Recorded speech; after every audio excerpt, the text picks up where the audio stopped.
Welcome back to We Needed Roads, the podcast that sets sails into dangerous waters so you don't have to, unless there's hot pirates involved, in which case we absolutely understand. This week we're diving headfirst into season 2 of One Piece's live adaptation on Netflix. Wacky fights, pirate fun, and even bigger emotional attachments from certain members of this podcast.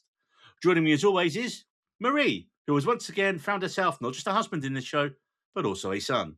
Honestly, at this point, she is one heartfelt backstory away from legally changing her name to Marie Chopper.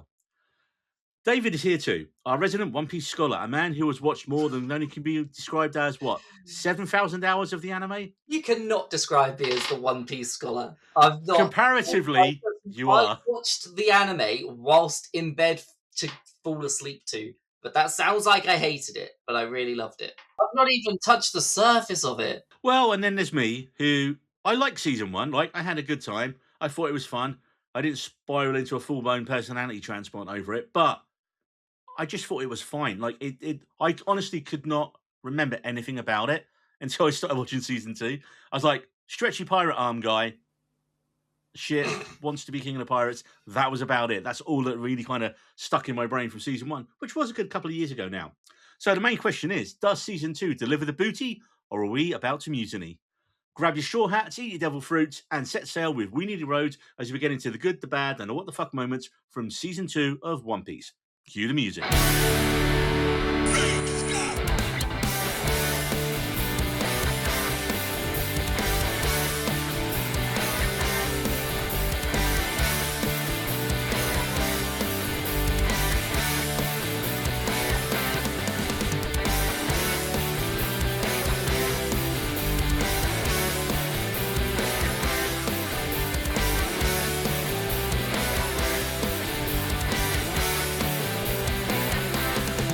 So, what do we think of season 2 then? Initial non-spoiler thoughts. David? Yeah, really enjoyed it. I loved that they properly lent into how just weird the anime is. Like, it's a weird anime with lots of real wacky characters, and they just did not shy away from really just going for it. It's like season 1 was like, we'll just see what everyone's like if we can do this, and then this season they're like, yeah, fuck it, everyone loved it. Let's give it all. And Marie. Hold up, I actually think I got a good prop for this episode. I need something weird now. You guys pointed this out on one of my photos in my living room. I thought, this is One Piece enough. I love This it. doesn't really work. No. It's not the right time of the year. I've got my nail cap somewhere. Yeah. No, that's for horror, David. Here That's we for go. horror. Here we go. People at home can't see. For audio listeners only, Marie is wearing, what is that in your head? Is that a It's crab? a crab. Crab hat. Okay. It's a crab hat. And David has got what looks like a giant... No. Foreskin. Does Yeah. this will be David my the devil foreskin. fruit power? I'll just turn into What? Neil. I thought you said your devil fruit power would be turned into a giant foreskin. I would be that lucky to get a shit one like that, wouldn't it? Marie, thoughts on season 2? Yeah, I mean, this shouldn't work. Like, when I first heard that they were adapting One Piece into a live action, I mean, I've made my thoughts on live action adaptations, clear in the past. I usually hate them. But for One Piece, I didn't have any, preconceived notions going in, because I know the manga and the anime is well loved. However, that is a mountain that even I don't think I can tackle. I think the manga would bankrupt me, and the anime, yeah, that is just daunting. So I'm very impressed that David is even attempting to tackle it. And yeah, it's just such a fun ride. And I do agree with David how they just lean into the wackiness and the strangeness of this world, and it still works. You don't once think, oh, that's a little bit out of place. It just works, and you just roll with it. Yeah, I mean, I thought it massively improved on season 1. Like I mentioned earlier, season 1 didn't make much of an impression on me. I enjoyed it while I was watching it, and then it was gone, consigned to the pile of streaming wasteland. But with this season, I was hooked from the first episode. I binged this whole thing on back-to-back nights. I did not watch anything else until I had finished season 2. I don't think it was by any means perfect, but I really think it leaned, like you say, where season 1 kind of had... You've got the drama, then you've got the action, and you've got the comedy and the wackiness, and it's which one certain characters were more into one field It definitely felt a bit more serious. It's weird to say that, but it felt more serious compared to season two. Season two was just wacky fun the whole way through. Like from the get go, I was like, I'm just in. This is fun. It's bright. I love watching shows that are well lit and bright, and you're just like, oh yeah, I can see everything that's going on. And yeah, it looked a million times more expensive than season one and was just visually spectacular. So let's get into the good, the bad, and the what the fuck from season two of One Piece. The first good I want to talk about is Welcome to Island Hopping, and it felt so much more piratey in like a really good way because as the season progresses, they make their way to different islands, different kingdoms throughout the Grand Line, and in the best possible way. It felt like you were playing a massive open world pirate RPG game, where the side quests are plentiful, and you're not even really fussed about the main narrative, really. Oh yeah, Luffy wants to be king of the pirates. That's like 10 seasons down the road where that might happen. It's all side quests and stuff getting in the way to prevent you from getting there. And you don't care when a side quest is so much fun. It feels like you were looking at a big open world map on a game. In fact, add more maps in on the screen. Maps on screens are always good. Yeah. None of the episodes felt like filler, even though like none of the story felt like filler, and it was all building the Baroque Works sort of organization, who they are, the introduction of all like the sort of mini villains before the big villain reveal at the end. It was like a slow burn of that build. I enjoyed that. That's all I have for now. And Marie, your first good, as David's brain has clearly fallen out of his ear. For me, I think it's the costume design and the set design. I mean, it shouldn't work, but it does. Like, I mean, there's in episode one, I think there's someone who has a hairstyle in the shape of a coat hanger, and you just don't question it at all. At all. And it's just so vibrant and beautiful, but it's still like, it still looks cohesive.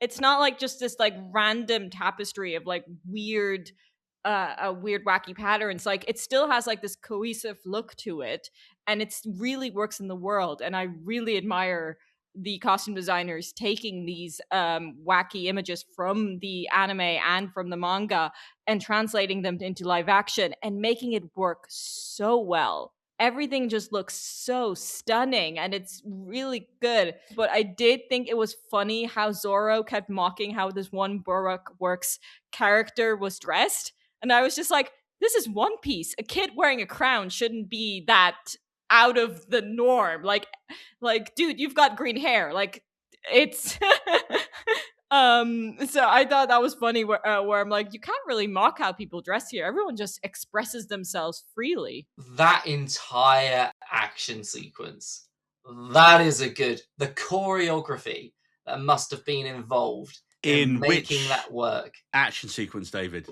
The action sequence with Zoro, where they're in the bar. They've just sort of been betrayed by them. What island was that? What was the island called? Like the Cactus Island. Yeah, with Zoro having visions of Mihawk after he savagely beat him with a tiny little sword in season one, and just mocking him, saying how he's never going to be at his level, all that jazz. So the choreography of that fight, where he's trying to beat 100 people on his way to the Baroque Works with the little crown, dude.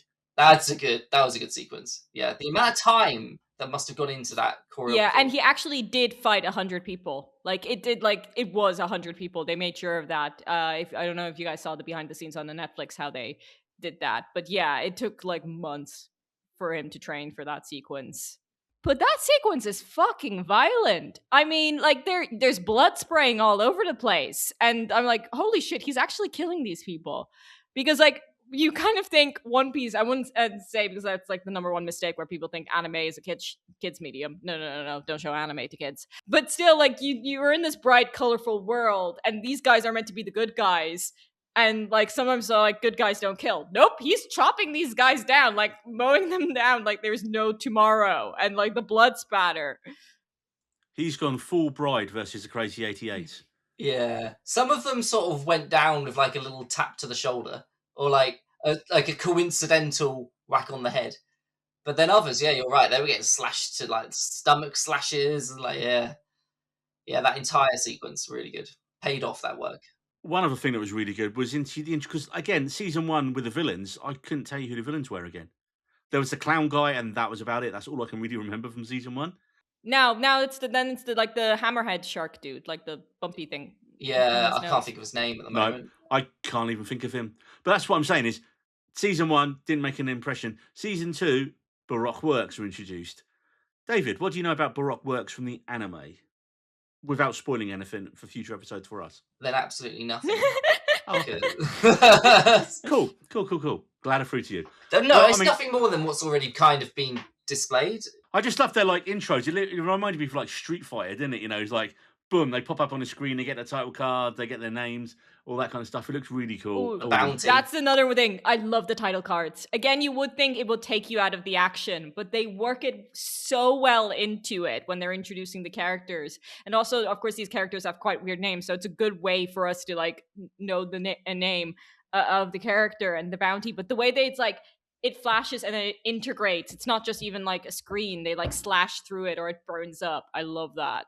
I mean, I couldn't remember all of them, like because all the names are either something to do with days of the week or numbers, and I was like, they all just kind of blended into one. But I was like, David Dalsmatian's Mr. Waxy, Mr. Free, he was quality. And then, of course, Lyra Abova's Missile Sunday, who we need more of. We just need more of her in the show. There was not enough of her for me. I think we'll see quite a bit of her in the show. This was like I think her first role. The actress who plays her. What a way to start your acting career. Not a bad debut. It was like when Cameron Diaz in The Mask. She just walks in and was like, who the fuck is that? And that's your intro to a film and a career. One thing that I think you'll appreciate here, Marie, despite Sanji and Zoro's, attraction to Nami, everyone is just too busy pirating for any romance, which I like. Although, it's just like, no, it's all about the pirating. There's nothing else going on. There's no time for romance in this show. Or is there, David, later on? There's always time for romance. No. And some flirting, a little bit of flirtation going on between. Having said that, every time I've asked you about the anime and how you said I don't know, so I'm just going to take that as that's your general thoughts and not actually what you know from the anime. But yeah, I mean, I think they kind of hinted at Luffy and Vivi as well, didn't they? They had a bit of Luffy. Luffy. Oh my god! No, All Vivi. the One Piece fans were going to go after me for saying Luffy. He had a cute little dog. Haven't I been saying Luffy since day one? Oh god!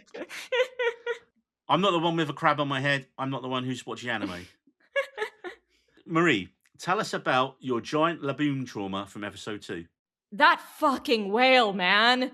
Holy shit, that broke my heart. I was like crying like a baby after episode 2. Like that whale just holy shit. I did not expect that.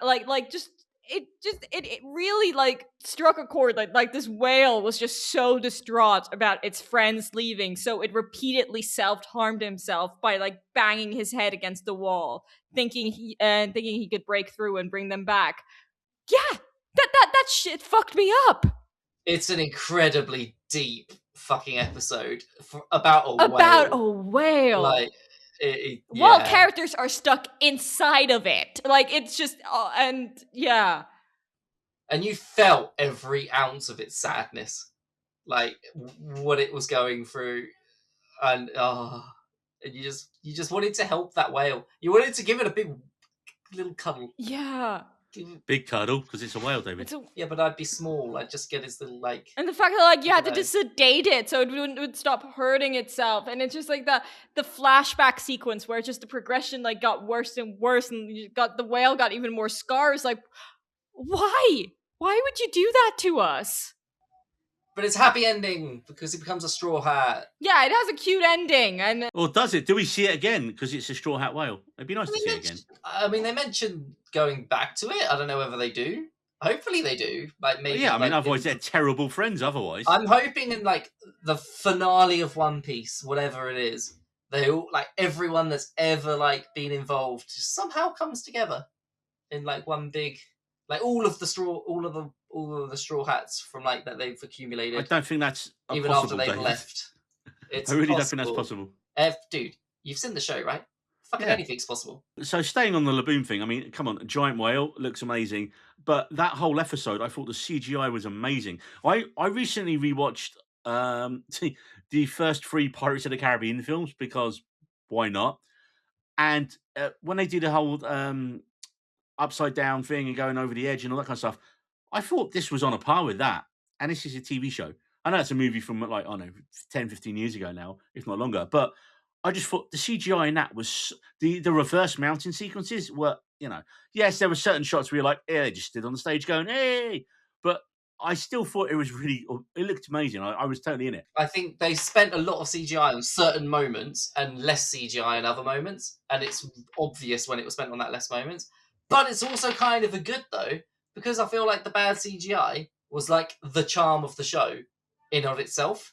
I don't think it was bad, man. No, nothing jumped So out. it's like the dinosaurs were pretty bad. I Dude, mean, come on, if you you're expect trying to do Jurassic dinosaurs Park, on a TV yeah, budget. but Yeah. I thought the dinosaurs were good. Jurassic Park was how old?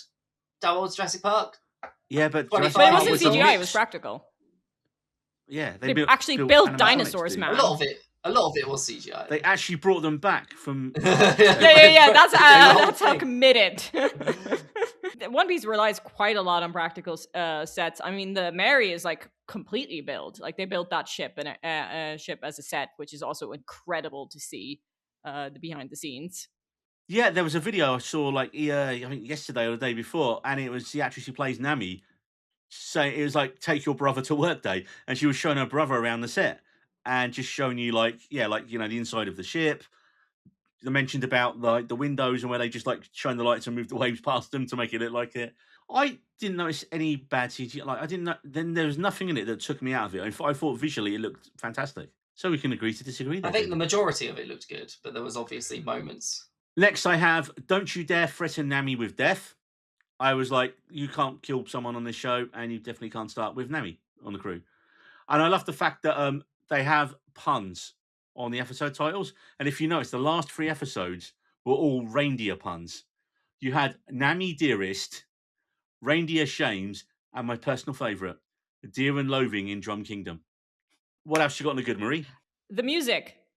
Like every time the title sequence flashes by and you have that awesome intro, like it's just so good. I love like the one on One Piece theme, and I forgot how good it was until I until I watched season 2, and I was like, oh yeah, because it gets you into the mood. It like you like hear it and you're like, yay, fun pirate adventure! I can't wait. Obviously, like there is like certain like melodies associated with pirate music, but it still like stands on its own. Yeah, I just love the scoring of the show. It's so again, it just sets the scene so well, and it gets it you into the mood. I just wish they'd used. I don't know how appropriate it would have been because it's always. I don't think there's any songs as such in it, is it? Is it? It's mainly all score, the music in the show. But there is a brilliant song by a band called The Decemberists called The Mariner's Revenge Song about 2 people having a pitch battle fight in the belly of a whale. And the song's about 15 minutes long. It's just like this story on 3 chords. But when I saw the band do it live, they let go a giant inflatable whale over the crowd. And it was awesome. And then we all had to scream like we were being swallowed by the whale in the middle 8. It was cool. Very cool gig. But yeah, that obviously it wouldn't work in that because they don't have songs in the show. They have score. They have songs in like that they sing themselves. That's a part of the It's not like you're going to hear the latest Harry Styles song in it, though, is it? No, yeah, like the song that our poor whale was hoping to hear. And just destroy Marie again. He saved the day with a song. Like, oh god, that fucking episode. It was episode 2 and it already destroyed me. I wasn't expecting that. Well, on the fun side, I thought Giant and Dinosaur Islands were fun as well. Was it Big Trouble in Little Garden? That was just the 2 giants who had just been fighting for 100 years. Was it Dory and Brody? I loved them. That scene was just so like like the fact like these 2 giants are fighting and Usopp and all the other guys are just going insane and Nami's just sitting there like, and I could like see that with you guys where you guys would be like cheering on and I would be like, the fuck is happening here? Like, talk it out, guys. Giant Vikings need to fight to the death, Marie. It's just decided. And then the fact that they didn't even know why they were fighting, it's just I loved like the zaniness of that, where they were like, no, we have to fight every day, we just don't know why. And the fact that there were the 2 only giants on the island, so they could have been friends, but no, they wanted to beat each other up. I want to know how those fights ended in draws. whether they just knocked each other out each time and then like back up the next morning. Oh, best get back to it again. It's Wednesday. Let's fight. What else do we have on the good? Usopp. Go, Usopp, David. yeah. So Usopp in season 1 was one of my least, or definitely the least favorite of the entire crew.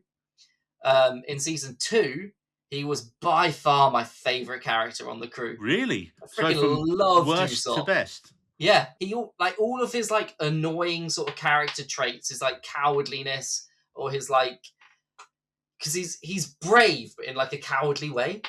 And it's how he was properly used and portrayed in the show this time around. All of a sudden, his scenes, whenever he was in it, became one of the best scenes in the show. His dialogue that he was given became some of the best dialogue in the show. He went from 0 to hero. I mean, I think we all kind of know that that person, like, who likes to like oversell themselves. I know. I mean, I've known a couple of guys like that, but I agree with you. Like the transition this guy goes from, and then like, instead of like telling the story to actually becoming the story and like standing up for his friends. I agree, because I also really did not vibe with him in season 1, and he became so lovable by the end of this series. I only remembered he was really annoying when you said he was really annoying there, because I didn't remember him barely at all from the first series. Yeah, he's just, I'm Captain Usopp, and he's got his storyline with the woman that's like trapped in a castle. I think, yeah, it's not great, but this season, freaking, I love the man. I needed more Usopp, even though you feel like you got a decent amount of him. I needed more. That was what it did well. It really split the timings well amongst the main cast, didn't it? You know, everyone got their episodes to shine. Everyone got their hero moment as well. Whereas, and because it's easy to just give, obviously Luffy's the most powerful of them all, so it's easy for Luffy to just solve a lot of the conflict that's happening. So to have conflict that Luffy doesn't solve is really smart. It's really well written. I agree, and I think we can like talk about Luffy in Luffy, because Luffy for me, it's like he's that character like and Nami even says it, like he's the, like, when shit goes down, you want him there, you want him like there, but they do it in such a like good way, like because they do put him through shit in this season, and the fact that he like always still just remains optimistic, that, but to the point that it doesn't also become like annoying. Like it's like where you just like, it's, no, dude, it's time to bring it down a bit. Like this is not like a laughing matter. No, and like the one few times where you see like Luffy get nervous or sweat, you're like, oh shit, this is actually bad. Things are getting down. And I mean, that's like a testament to Oda, who wrote the manga originally, like creating this incredible character, because I mean, I think this is like a very loyal adaptation from the anime and the manga itself. But this character, yeah, I think he is like, I mean, one of my favorite characters there is, because it's just like, you know, like you're safe with this person, like, you know, like even when things are bad, if he's there is always hope. Is that friend that you want? Is it like, you know, everyone wants a friend like Luffy. Well, wait till you get to episode 789 and his heel turn. No, I'm joking. I have no idea. But he also has his back, and like, yeah, he has your back no matter what. And yeah, it's like, and he just wins everyone over, and like you can, and like relentless optimism, but still like justified. It's really just, he's just so charming. Well, from charming onto the bad. Now, David, what did you not like about season 2 of One Piece? There wasn't a lot. The CGI that I'd already mentioned, which was kind of a good anyway, in how it was done. Which we're going to mention in a while, yeah. I didn't really have much bad. I really enjoyed it. So my number one was Vivi walking into the village thinking no one would recognize her without a single bit of disguise. Like, girl, you've got bright blue hair. Like it's I thought that was a bit. And when like when she was just like, oh, you recognize me, and I'm like, yes, girl, you're very recognizable. You're got bright blue hair and you're gorgeous. Like people like know you're a princess. Just like, so I thought that was. She's a Bridgerton girl. Yeah. She was the diamond of the season. Exactly. which is news to Neil because he doesn't watch Bridgerton. Like this was the first time I think he's seen her. So that's I thought where I was just like, oh, okay, she could have disguised herself better. That was like the little thing where I was just like, oh, that's a bit too convenient for the plot. Yeah, she shines way too bright not to get noticed. Yeah. Smoking's not cool, kids. Captain Smoker. He double mouth fists 2 cigars in almost every scene. And that is a phrase I never thought I'd have to say anywhere, ever. Yeah, but Smoker makes it cool. Yeah. Because he's Smoker. He makes smoking cool again.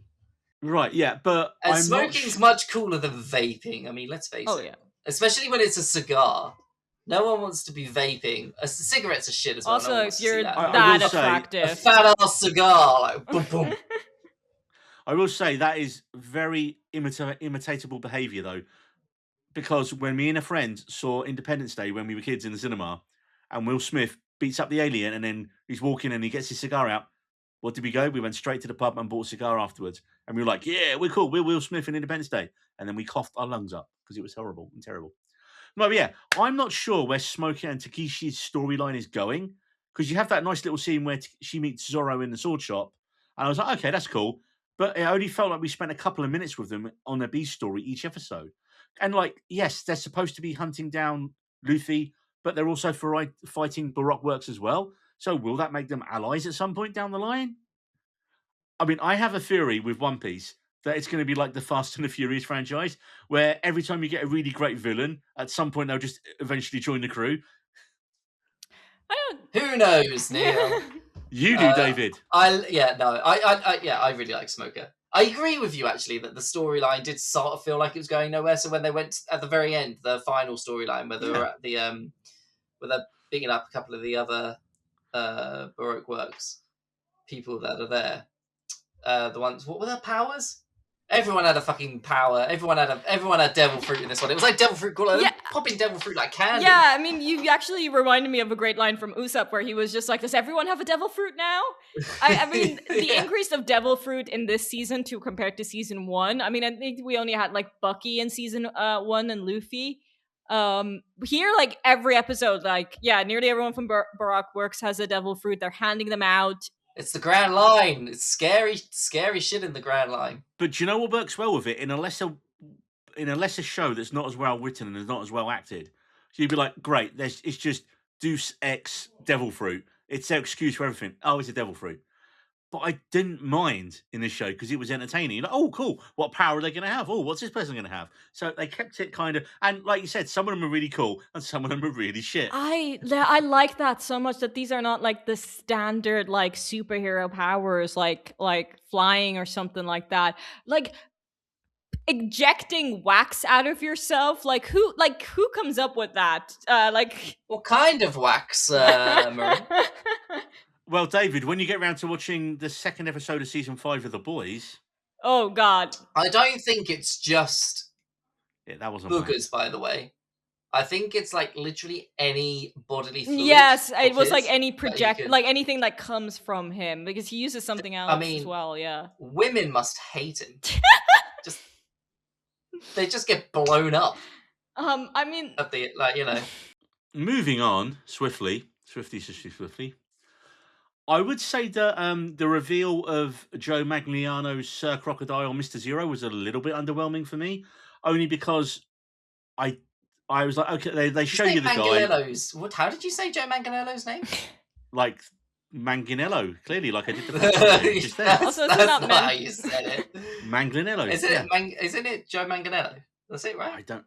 Yeah. David, you know we can't pronounce names of people and stuff. Look, I'm sure there was a ton of Easter eggs and winks in this scene when they introduced him. If you know the manga, if you've seen the cartoon. But I was like, oh, it's Joe Manganiello. Fuck you, David. Why should I care? Just give us more. I was just like, but I get that it's just set up for the next season. Like, it's one scene. Oh, it's that guy we like from stuff. He's going to be in it next season as a villain. Cool, okay. Yeah, Crocodile was a pretty cool villain as well, I think. Like, he takes up a lot of the Alabaster arc. Space, because he's a crocodile. Yeah, and he has a cool lair as well. Like a lair. Do you like a good lair? Now, Marie, one thing I know that will definitely be in a bad for you. Sanji and Usopp threaten to eat Tony, a character that we're going to talk about in a bit. But, Marie, how did you deal with his betrayal? Surely this was your biggest bad of the season. Yeah, the only time I ever wanted to hit my husband.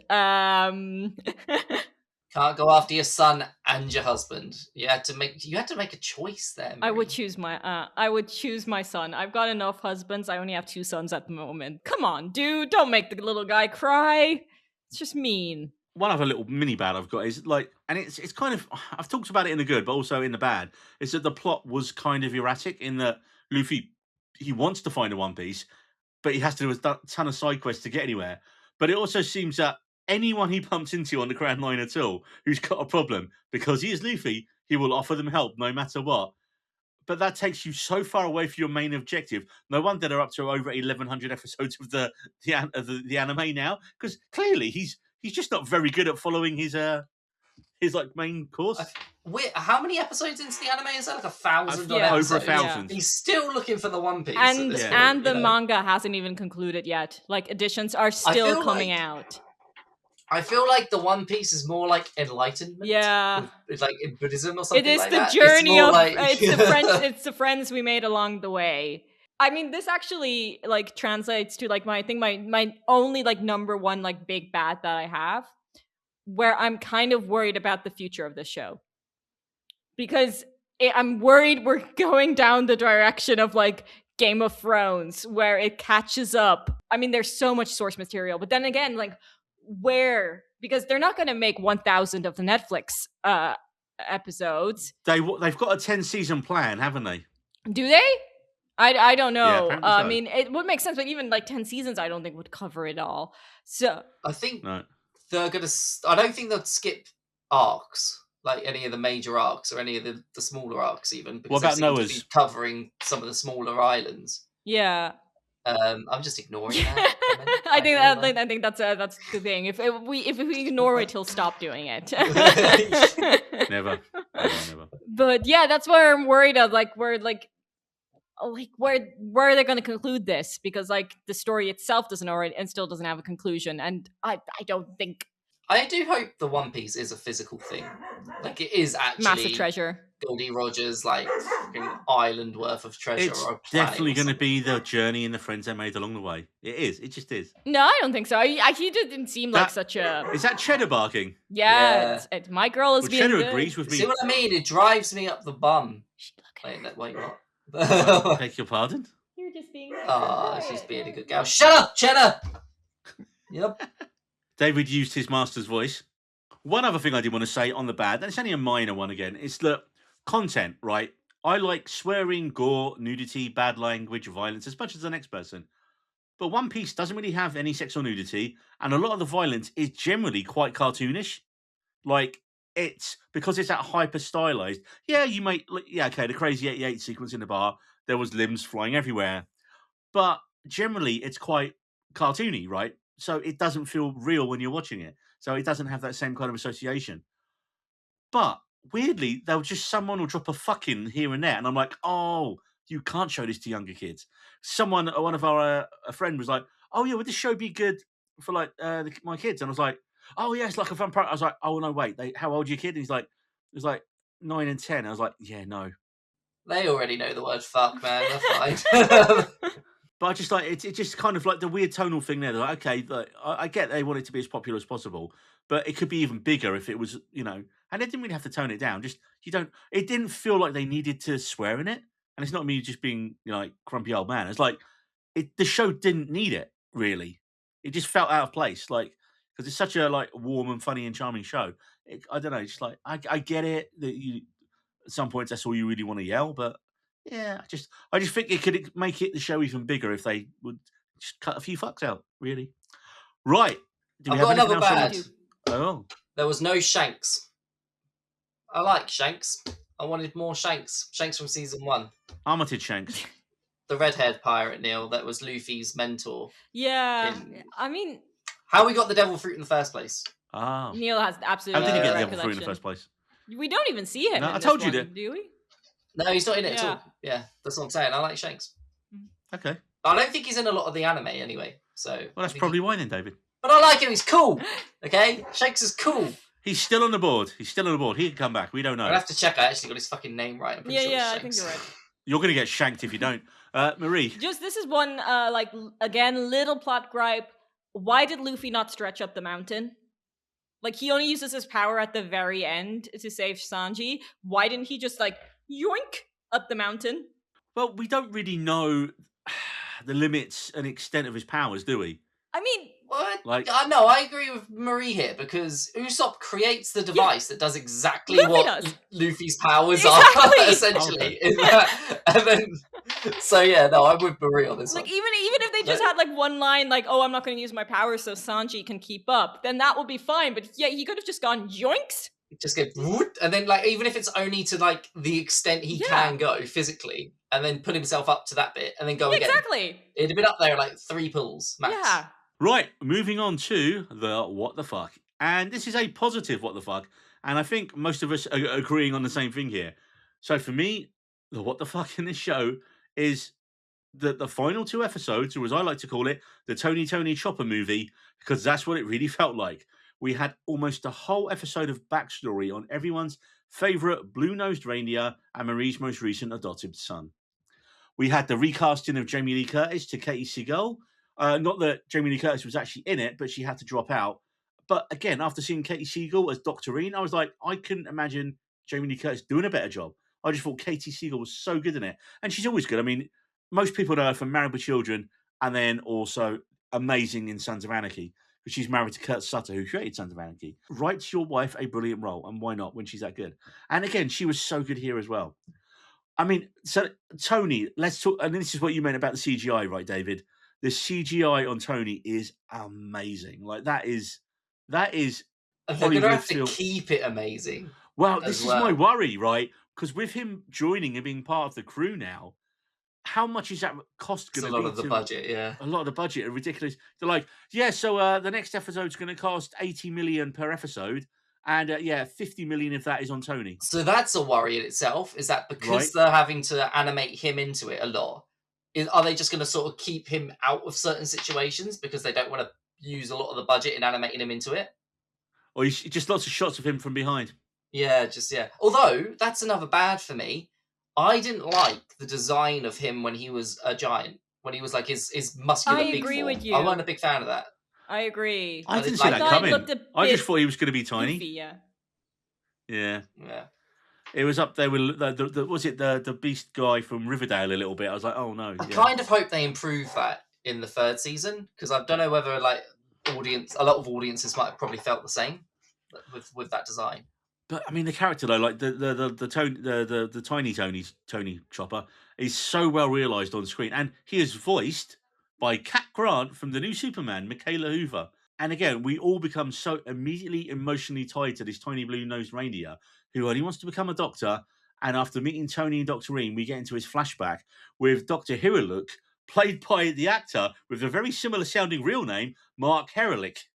And what a phenomenal performance by him in this role. Like, you've turned up in the last 2 episodes of the season, like an episode and a bit, really, with limited screen time, and you've crafted such a memorable character. And again, you're acting against pretty much nothing as well.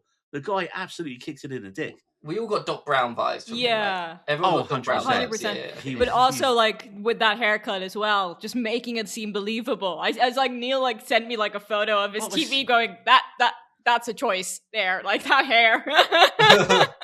But then his arc was so good, and like the emotional devastation, Marie, come on, from you thought Laboon wrecked you when you get his. Yeah, I mean, yeah, exactly. You thought the whale fucked me up. When you get to Chopper, oh man, never since like Baby Yoda did I care for like a CGI being that much, and I think more like Baby Yoda is like dropped down there, like Chopper like topped it up. But oh my god, this thing, like, you just fall in love with it instantly, and not only is it cute, it's just like the fact that he actually like he killed him by giving him poison mushrooms. Jesus fucking Christ, that's dark. That is just the lie he tells Tony, Jesus, and how he appears like completely like beaten up and battered and like bloody, going like, I got the mushroom to save you. And like we all see the mushroom and we're like, that does not look like a life-saving mushroom. And so dark. It might as well have had a skull and crossbones on that mushroom, you know? Yeah, exactly. Oh, well, it's when it says to them, he goes, oh, yeah, no, that's, and he's explaining it like really happily about it. And they're like, oh, no. Oh, no, no, no. No. Or when they like, I was going to say break up, but I don't think that's the right word. But when he like pushes him away and kicks him out. Oh, God. That just. Because he's dying. In the anime, it's like, it's kind of, this is the only time I'm going to say in the anime, it's kind of worse because the crying that Chopper does, like, it's like episodes worth of just pure crying from him. It's like, yeah, it's like of all of the things I can remember from that sort of story, it's just the amount Chopper cries and how like it hurts you inside. His crying. I mean, it still hurts. Like it's. I mean, the voice actor. I mean, she did like an amazing job because, like, the crying. Because like for me, it was like. I mean, I think you only get like one like proper crying scene, but like the episode 6 when he sees the cherry blossom snow in the sky and then just breaks down. That cry like sunk into my soul. That was just, my heart broke into like 100 million pieces. I was just like, and then the fact that like Zoro was like the tough guy who like just walked over and comforted him, and it was just like We've broken Marie again. It was that cry literally broke me when he saw the cherry blossom snow, like giving people hope, and like the pink snow, and it's just like, yeah, that like gut wrench, like it just hit so hard. So David, you're what the fuck? How is everyone so jacked in this? Like so jacked. I think they hired Marvel's workout people, Kumail Nanjiani, and went, no, but all of you have to do this. Is that actually a thing that they did? Because I don't know. I believe it. But honestly, it's like they went away. It was like a Bridgerton glow up. Yeah. It was like they went away and they were like kind of kids. They come back and there's the one scene where Luffy's jacked and they proper ripped, and then you got Sanji in the background. He's like, bam. You think Luffy was good? Bam! Yeah. And then everyone knows Zoro's packing. Yeah. So that sounds like I'm talking about his Willy. I didn't. It does. We already know what your pirate name is, David. So Let's just say he has a 4th sword. We all know. But wow, like everyone is super. I mean, the amount of work they must have gone into like shaping themselves in that way for this. I'm assuming just for these roles as well. Yeah. Like, because no one does that for fun, like for their own health. Do you remember what Kumail Nanjiani said when everyone said, "Wow, we can't believe how like ripped and like how awesome you look now, dude"? And he was like, "Yeah, it just takes 2 years of being told what to eat for every meal, and the best team of like personal trainers on the planet, and I just do what they tell me." And then I think it's like for a film no one went to see. I love that David brought this up, not I did. I mean, I did like share an image of this into the chat where I was just like, I watch One Piece for the plot, where it was just like the scene where they're all shirtless, and I'm like, did not expect this, but I'm here for it. And just like a moment of appreciation for my husband. I mean, I know like he's not, but Sanji was written by women. Like this dude is like, he looks fucking incredible, has an amazing accent, and then also can cook. Like, I mean, wish for film and fantasy at its max. Like his story of how he learned to cook as well, like for his mother, like he was making these lunches for his mum, and then he had an emotional scene which kind of came out of nowhere. I feel like she wasn't really prying for that information, and he sort of just unloaded that. Yeah, but he was opening up, and then like he's putting men to shame just across the. Yep. No, my standards is that if you can't live up to Sanji, you don't even have a hope with me. And like, well, next up in One Piece we have season 3, and they've already announced for season 3 that Zolo Mariuna from Cobra Kai is joining the cast to play Luffy's older brother. I mean, that guy knows how to fight and is super ripped as well, David. Do you just want everyone from Karate Kid, Cobra Kai now to be in One Piece as well? Not everyone. Not Robbie. but if, Robbie like, can them- Robbie can fuck off. I'm sorry. Robbie is a terrible actor. That kid. He is just not good. Hey, he just needs a chance. Just give He's him had a one. chance. He had 4. He had how many seasons being the co-lead? He was bad. No. Some people just can't act. Who was the girl who came into the last season of Cobra Kai and was like a ridiculously 15-time world champion at all these major martial arts? Oh, she's actually an martial art. Yeah. And she's a social media person as well, yeah.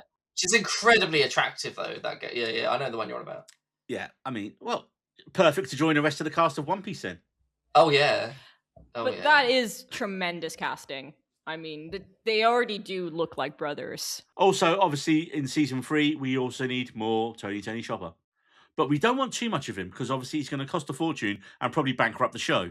So if you just get the Tony Chopper merch out there now, that will pay for the next couple of seasons probably. Just a life-size. I want a life-size one. Life-size small one or life-size big scary one? Life-size small cute one. Well, that's all the time we have on this week's episode of The Good Ship We Needed Roads.